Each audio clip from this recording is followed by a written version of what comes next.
Good morning everyone and welcome to the Total Picture. Today we're cutting and pulling, so let's roll that intro.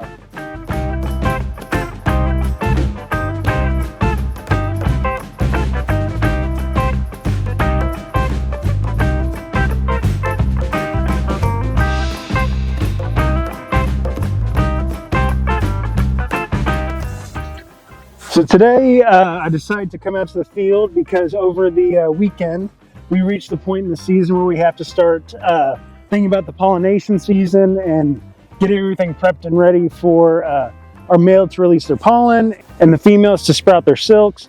So we have to come out and do the process that we've talked about a few times of cutting and pulling our fields.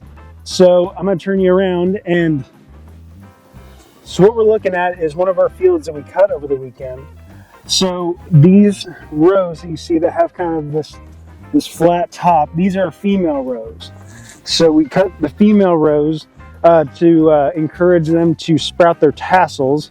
So as you can see here, this one's already starting to get its tassel coming up.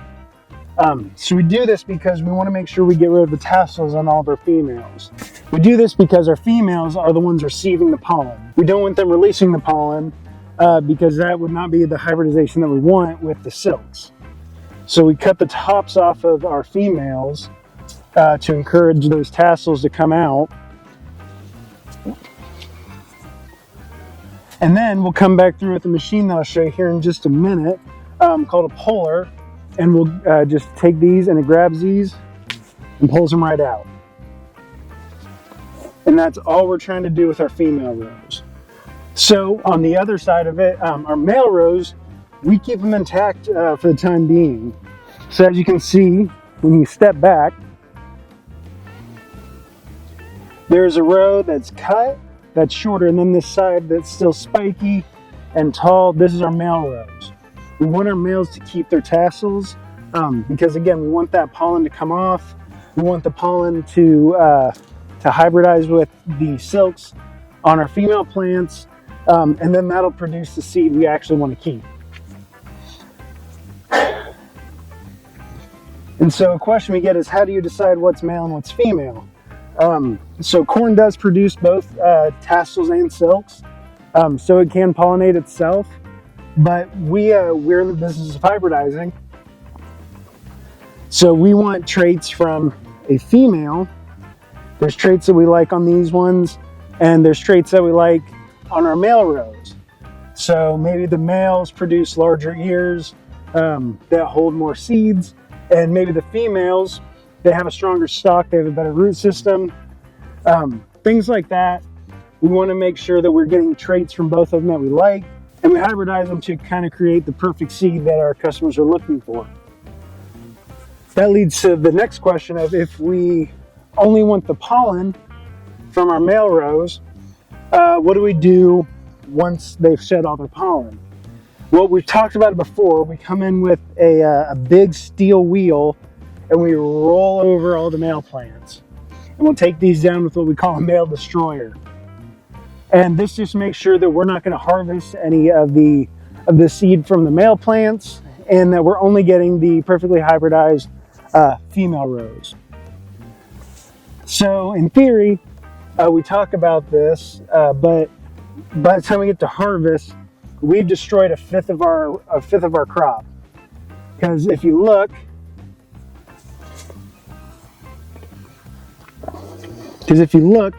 we have 1, 2, 3, 4, 5 rows, male, female, female, female, female. So we get rid of 20% of our field just in male destroying. But we figure that into how we plant. We make sure that we plant enough to where the field space that we are going to keep is going to produce an abundance of what we actually need. And by the end of the season, we are left with enough to fulfill all of our customers' needs and any additional that might come along.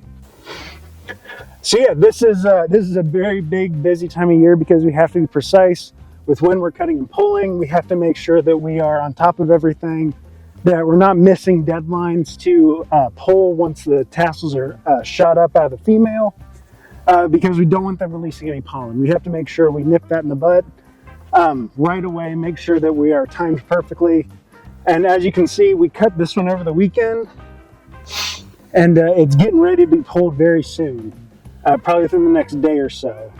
Because as you can see, here's another tassel that is sprouting up quite nicely. So like I said, we just come in and I'll show you the machine. It just pulls it right up. So I will jump over to the machine real fast. You guys will get to see a little bit of how it works. So I'm coming up on our machine that we've actually staged here, which again means we're probably going to be pulling this field the next day or so. So this is our puller. So on this machine, we have 1, 2, 3, 4, 5, 6, 7, 8, 9, 10, 11, 12 sets of these little tires. So what these tires do, they are spinning very fast in opposite directions. So when they go through the field, the tassels are fed through these bars. They go up here and they're pulled right up out of the chute and they're discarded into the field. So this is a very fast and efficient way of getting our tassels taken care of, getting our female rows pulled. And as you can see, it's a quite large piece of machinery. And there's spaces between to let the male rows be, so we're not actually catching male rows as we're going to the field. So yeah, this is, like I said, it's a very fast and efficient method of getting the pulling taken care of. But we do have to go back through because it is, a piece of machinery. It's not perfect. So we like to double, triple check our work.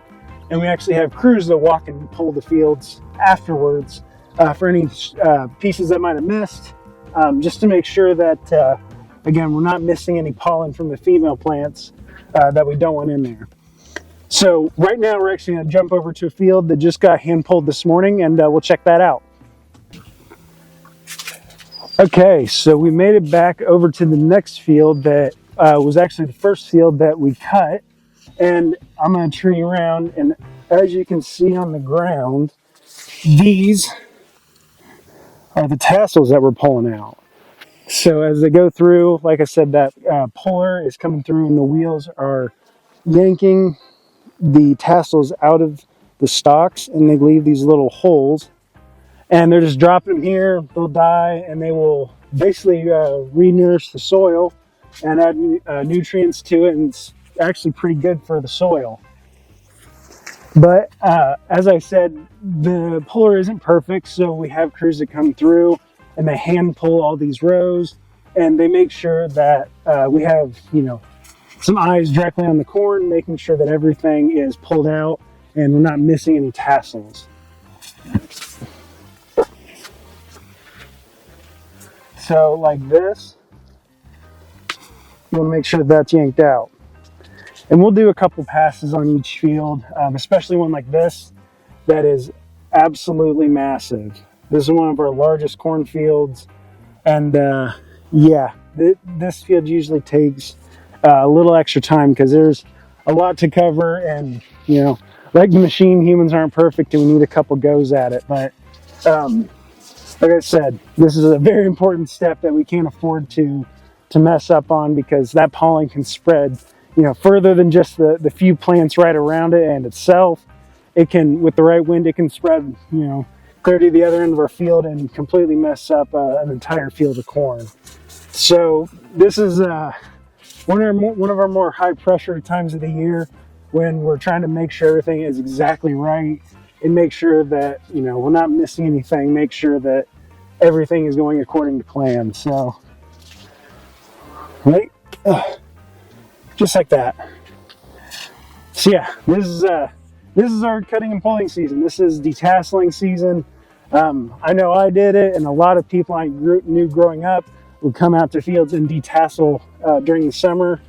And yeah, it's a hot job, it's a sunny job, but it's an important job, especially when you're talking again about fields this large that are hundreds of acres, and there's a lot of assets to, so to speak, to worry about in this field. So Yeah, this is detasseling season. Hopefully in the next couple weeks we'll be able to get on the machines, check them out, see everything at work, and give you guys a little bit more of the whole picture of how everything goes. But for now, that's all we have for this week. We hope you guys enjoyed this video. If you did, please give this video a like, subscribe to our channel. If you want more content from us, you can go find us on Facebook, Twitter, Instagram, LinkedIn, and TikTok. And if you want even more content from us, you can go subscribe to our monthly Total Focus newsletter. Thank you guys again for watching. We hope you enjoyed this. We'll see you next week. Bye.